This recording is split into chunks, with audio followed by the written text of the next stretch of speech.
Napansin ko ang pagkuyom ng kamao ni Lysander at pairap ko siyang tinalikuran na kunwari wala akong pakialam. At hindi ako nasasaktan dahil sa babaeng kasama niya. Nakahinga ko ng maluwag nang makapasok na ako sa banyo. Pero in fairness, mukhang tumalab yung pagpapanggap ko dahil halatang naapektuhan siya sa ginawa ko. Naririnig kong nag-uumpisa na ang party ni Mr. Escobar dahil nagpapalakpakan na sila. Hindi naman talaga ako naiihi. Kunwari lang yon dahil nararamdaman kong hindi magiging maganda ang mangyayari. Pero bakit ako nag-aalala? May kasama din naman siyang iba.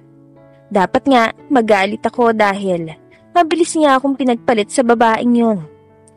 Pinagmasdan ko ang aking sarili sa harapan ng salamin. Itong gandang to? Makakalimutan niya? Mukhang mas exciting kung gagalitin ko pa siya. At kapag nabugbog niya si Edmond, may dahilan na ako para hindi sumama sa kanya mamayang gabi. Nabuo na naman ang kalokohan sa utak ko. Tignan ko na lamang kung hanggang saan niya hahawakan ng kamay ng babaeng yon. Thank you for waiting. Nakangiting sabi ko kay Edmond na lalong ikinakislap ng mata niya. Pagbalik namin sa table ay tinawag si Edmond ng birthday celebrant. Kaya lumapit kami kung nasaan ang table nila. Ipakilala mo naman kami sa girlfriend mo. Wika niya na ikinakunot ang noo ko. Wala naman akong maalala na ipinakilala niya akong girlfriend niya. Napadako ang tingin ko kay Mr. Enriquez. May kutob akong siya nagsabi nito. Of course, this is Cassandra, guys. My girlfriend. Lahad niya sa nakapalibot sa upuan. Pero natigil ang mata ko kay Lysander, na ngayon ay sumisimsim ng alak sa baso at hindi man lang ako tinatapunan ng tingin. Katabi niya ang babaeng kasama niya kanina na masama pa rin ang tingin sa akin. Kaya tinaasan ko siya ng kilay. Bagay na bagay ang name mo sa'yo, Miss Cassandra. By the way, I'm Edmond's friend. Pakilala niya sa akin at tinanggap ko ang pakikipagkamay niya. Happy birthday, Mr. Escobar. Nice meeting you. Makulit kasi itong si Edmond. Gusto akong isama dito. Kunwari nahihiyang sabi ko sa kanya. Nako, mabuti nga yon para makilala ka namin. Saka minsan lang kami magkatipon-tipon na magkakaibigan. Hindi ko nga akalain na magpapakasal na pala itong si Lysander. Natatawang sabi niya sa amin. Parang may masong humampas sa puso ko nang marinig ko ang sinabi niya. Magpapakasal?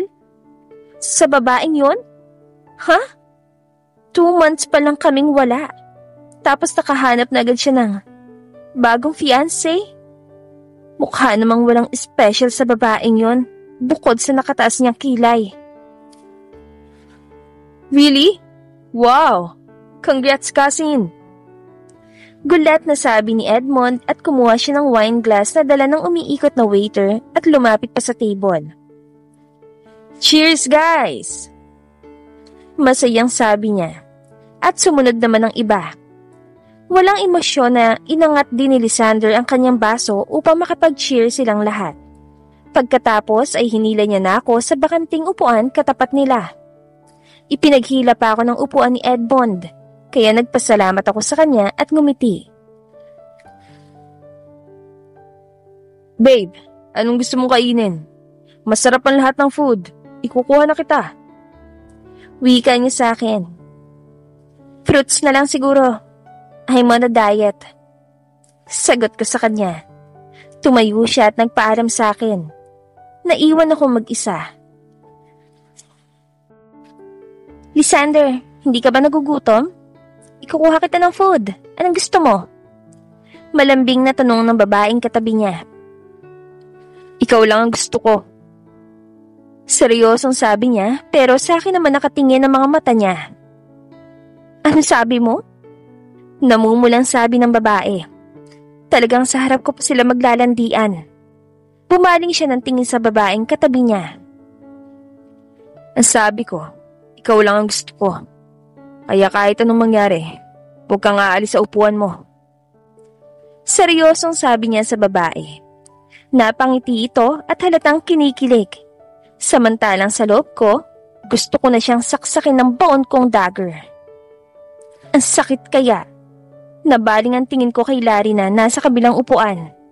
Nakangiti kasi siya habang nakatingin sa akin at sumesenyas pa na lagot daw ako.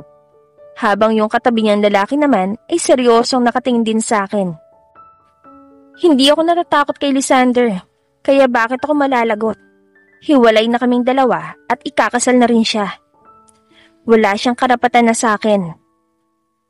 Maya-maya pa ay bumalik na si Edmond at may bitbit siyang plato na may lamang mixed fruits. At may bitbit din siyang mga bite-size na mga panghimagas. Ito na. Ubusin mo to para may lakas ka mamaya. Makahulugan niyang sabi sa akin. Sabay upo sa tabi ko. Ang sweet niyo naman. Gaano na pala kayong katagal ni Miss Cassandra? Usisa ni Mr. Escobar sa kanya. Nasa dulo kasi siya kaya napunta sa amin ang tingin nilang lahat. Kabilang si Lysander na ngayon ay nananaksak pa rin ang tingin sa akin. 6 months pa lang kami, but I'm so in love with her, diba baby? Kinuha niya ang kamay ko at hindi na ako nakaiwas ng halikan niya ito. Hindi ko rin nakalain na sasabihin niya yon dahil kakikilala lang namin kanina. Nagulat kami nang makarinig kami ng pagkabasag. Kaya napatingin kaming lahat sa gilid ni Lysander dahil doon galing ang tunog. I'm sorry, nadulas sa kamay ko. Walang buhay niyang sabi. Are you okay? Nag-aalalang tanong ng babae sa kanya. Nakita ko ang dugo sa kamay niya pero wala naman siyang emosyon at parang hindi naman nasaktan. Kinuha ng babae ang kamay niya at pinunasan ng panyo. Okay ka lang bro? Tanong sa kanya ng mga kaibigan niya kabilang si Edmond. Wala ito. Tipid na sagot niya. Nagbabantang tinignan niya ako ng masama. Itinuon ko na lamang ang atensyon ko sa prutas na nasa harapan namin. Naapektuhan na rin kasi ako sa tingin niya. Kinuha ni Edmond ang tinidor ko at tinusok niya sa prutas na nasa plato ko. Subuan na kita. Iniumang niya sa akin ang prutas sa bibig ko. Pero nang ibubuka ko na sana ang labi ko, ay mabilis niya akong hinalikan sa labi. Napatingin ako kay Lysander na ngayon ay nag-aapoy na ang mga mata. Tumayo siya at umikot papunta sa amin. Madilim ang kanyang mukha. Nagulat ako nang bigla niyang hinablot si Edmond sa upuan nang walang kahirap-hirap at mabilis ang kamong tumama sa mukha nito. Lysander! Gulat na sigaw nila upang pigilan ito. Hayop ka! Galit na galit ito at sunod-sunod na sinuntok si Edmond. Kaagad siyang nilapitan ng mga kasamahan niya sa table para pigilan ito. How dare you to touch and kiss my woman? I will kill you. Galit na sigaw nito. Lagot na. Nagalit na ang leon. Kailangan ko nang tumakas. Sinamantala ko na ang abala sila sa pagpigil sa galit na si Lysander at nagmadali akong lumabas ng venue.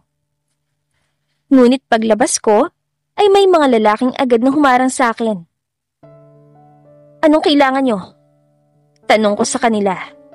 Matalim ang tingin na ipinukol ko sa kanila at inihanda ko na rin ang aking sarili sa posibleng mangyari. Hindi po kayo pwedeng umalis, Miss Kendra. Yun po ang utos ni Boss Lysander. Sagot niya sa akin na ikinagulat ko. Pigilan niyo ako kung kaya niyo. Nakangising sabi ko sa kanila, sabay hugot ng dagger ko sa aking hita. Hindi ko akalain na makikita ko siya. Sa tagal na paghahanap ko sa kanya, ngayon ko pa talaga siya nakita. Looking gorgeous, wearing a sexy dress that exposing her voluptuous body. At ang hindi ko inaasahan, ay makita ko siyang kasama ang pinsan kong si Edmond, na kilala rin sa pagiging playboy. Ilang babae nang binuntis ng walang hiyang yon, kaya hindi ko mapigilan ang aking sariling mga tal sa galit. nang makita ko siyang papalapit sa akin. Habang naka-abresyete sa kanyang braso, sinubukan kong pigilan ang sarili ko na magtimpi at intaying matapos ang event bago ko siya bawiin kay Edmond. Ngunit naubos ang pasensya ko dahil sa harap-harapan niyang paghawak at paghalik, sa kamay at higit sa lahat ay ang pagnakaw niya ng halik na alam kong ikinagulat din ni Kendra. Hindi ko na napigilan ang sarili kong hablutin at suntukin siya. Kung hindi ako inawat ng mga kaibigan namin, baka comatose na siya ngayon. Tama na! Sigaw ni Larry habang nasilikuran ko at hawak ang aking braso. Tinulungan din siya ni Emil na kaibigan ko. Birthday niya ngayon pero nagawa kong sirain ang mahalagang araw niya nang dahil sa labis na galit. Do that again to my fiancé and I'll fucking kill you. Singhal ko sa kanya. Naguluhan ang mga kasama namin sa sinabi ko. Pero nang hagilapin ko si Kendra, ay hindi ko na siya makita. Kagad kong nilingon si Larry. Where is she? Pati siya ay napahanap na rin. Find her! Utos ko sa kanila. Agad naman silang nag-alisan sa harapan ko. Sinubukan akong hawakan ni Cherry pero marahas kong itinanggal ang kanyang kamay. Don't touch me. Inalalain lang kita kanina, kaya pumayag akong humawak sa kamay ko. Matalim ang matang ipinukol ko sa kanya. Alam ko kung bakit niya ito ginagawa. May nalaman ako tungkol sa kanila ni Victor, pero hindi ako ang klase ng tao na kapag naloko ay papatay agad ng tao. I'll wait for my greatest revenge. Mas maganda kung magbubulag-bulagan lang muna ako habang hindi ko pa alam ang lahat. Nang sa ganun, gugulatin ko na lamang silang dalawa. But for now, kailangan kong mahanap si Kendra. Hindi ako papayag na makaalis ulit siya sa akin. Tinungo ko ang labas ng venue dahil naroon na rin ang mga taong inimbita sa party. Paglabas ko, ay para silang nanonood ng action movie habang nakatingin silang lahat dahil naglalaban ng mga tauhan ko at si Kendra. What the? Mura ko nang akmang susuntukin siya ni Victor, pero agad niya itong nahawakan. At buong lakas na sinipa si Victor na ikinatalsik nito sa halaman. Miss Kendra, tama na! Pigil ni Larry sa kanya. Pero sa tuwing nagtatangka siyang tumakbo, ay hinaharang siya ng aking mga tauhan. Yung kalahati ay bagsak na at 5 na lamang ang nakatayo. Nakakamangha talaga ang galaw niya. Tinanggal niya ang suot niyang sapatos at para lang siyang sumasayaw habang nakikipaglaban gamit ang kanyang patalim. Kaya yung mga tauhan kong bagsak na ay duguan na ngunit hindi naman niya ito pinuruhan dahil gumagalaw pa ang mga ito. Nakita ko ang pagbangon ni Victor at hinugot niya ang kanyang barel na ikinalaki ng mata ko. No! Sigaw ko sa kanya. Napatingin siya sa akin pero kita ko sa mata niya ang pagnanais na barilin si Kendra. Kaya nagmadali akong namagitan sa kanila. Haharang sana ako kay Kendra pero mabilis niya akong hinablot at tinutukan ng patalim sa leeg. Lysander! Tawag ni Larry. Nakita ko rin ang takot sa itsura ng mga taong nakatingin sa amin, pati na rin ng mga kaibigan ko. Mahigpit na hawak ni Kendra ang balikat ko at nararamdaman ko na ang dulo ng patalim sa leeg ko. Subukan mong gumalaw at itatara ko to sa leeg mo. Mahinang bulong niya sa akin. Pero imbes na matakot ay nagdudulot yon ng init sa aking katawan. Talagang nababaliw na yata ako sa kanya. Kapag pinatay mo ako dito, siguradong hindi ka patatakasin ng mga tauhan ko. Wika ako sa kanya. Alam ko, lalo ng lalaking yan. Kanina pa niya akong sinusugod at pilit na pinapatumba. Mahinang sambit niya sa tenga ko. Siguro nakatingkayad siya habang bihag niya ako. Ibaba niyo sandata niyo. Utos ko sa kanila. Lysander, baka patayin ka niya. Kapatid niyang pumatay kay Tristan. Igting ang pangang sabi ni Victor. Alam ko kung bakit galit na galit siya. Dahil mas matalik silang magkaibigan ni Tristan kaysa sa akin. Pero hindi ko alam ay kung paano niya nalaman ng lahat. Alam ko, pero ibaba niyo pa rin ang baril niyo. Maotoridad na utos ko. Lysander, sambit ni Cherry kaya napatingin ako sa kanya. Yan ba ang klase ng babaeng mahal mo? Nanguyam na tanong niya sa akin. Bakit? Anong klaseng babae ba ako sa paningin niyo? Mahinahon pero halata ko ang galit sa boses ni Kendra. You're a killer. Isa kang mamamatay tao. Singhal niya. Shut up! Sigaw ko kay Cherry. Yes, I'm a killer. At kaya ko ring tapyasin yan dila mo. Pati na rin yung drawing mong kilay sa isang pikit mata mo lang. Banta ni Kendra sa kanya. Nagsukatan sila ng tingin pero sa huli, ibinabadi ng mga tauhan ko ang kanilang mga sandata. Huwag kayong susunod! Banta ni Kendra. Para makatakas siya, ay ginawa niya akong bihag. Sinanyasan ko si Larry na siya na ang bahala. Paatras kaming lumakad patungo sa isang nakaparadang itim na kotse na hindi ko alam kung kanina pa. Sakay! Utos niya sa akin. Itinulak niya ako sa loob ng driver's seat at sumunod naman siya sa tabi ko. Ibaba mo na yung patali mo, baka matuluyan mo ko. Seryosong utos ko sa kanya. Napapangiwi na ako sa madiin niyang pagtutok ng patalim sa aking leeg. Magmaneho ka! Utos niya ulit sa akin. Ginalaw ko ang automatic mode ng kotse at pinaandar ito palabas ng venue. Humabol pa ang ilan kong tauhan pero binilisan ko ang pagpapaandar ng sasakyan. Alam mo ba kung bakit ako nasa party? Seryosong tanong niya sa akin. Nanabik na ako sa kanya at gusto ko na siyang yakapin mula dito pero halatang matinding galit pa rin niya sa akin. Hindi. Tipid na sagot ko habang nagmamaneho. To kill you. Malaki ang kasalanan mo sa batas. Kaya kailangan na kitang patayin. Dahil yun ang utos sa akin ng Taj So. Napatingin ako sa kanya at seryoso siya sa kanyang mga sinabi. So, saan mo ako gustong patayin? Sabihin mo lang para doon kita dalhin. Upang maayos ka makatakas bago ka maabutan ng mga tauhan ko. Wika ko sa kanya. Lumambot ang kanyang mukha na tumingin sa akin. Nanatili siyang tahimik hanggang nailigaw ko na ng tuluyan ang mga tauhan ko. Nag-aalala pa rin sa akin. Dahil baka nga patayin ako ni Kendra. Nang makarating na kami sa mapunong bahagi ng daan, ay inialis niya ang patalim. Itigil mo ang kotse. Utos niya sa akin. Bakit? Nagtatakang tanong ko sa kanya dahil bumuhos na rin ang ulan. Wala ding mga ilaw sa mga poste. Bababa na ako. Sa susunod na magkita tayo.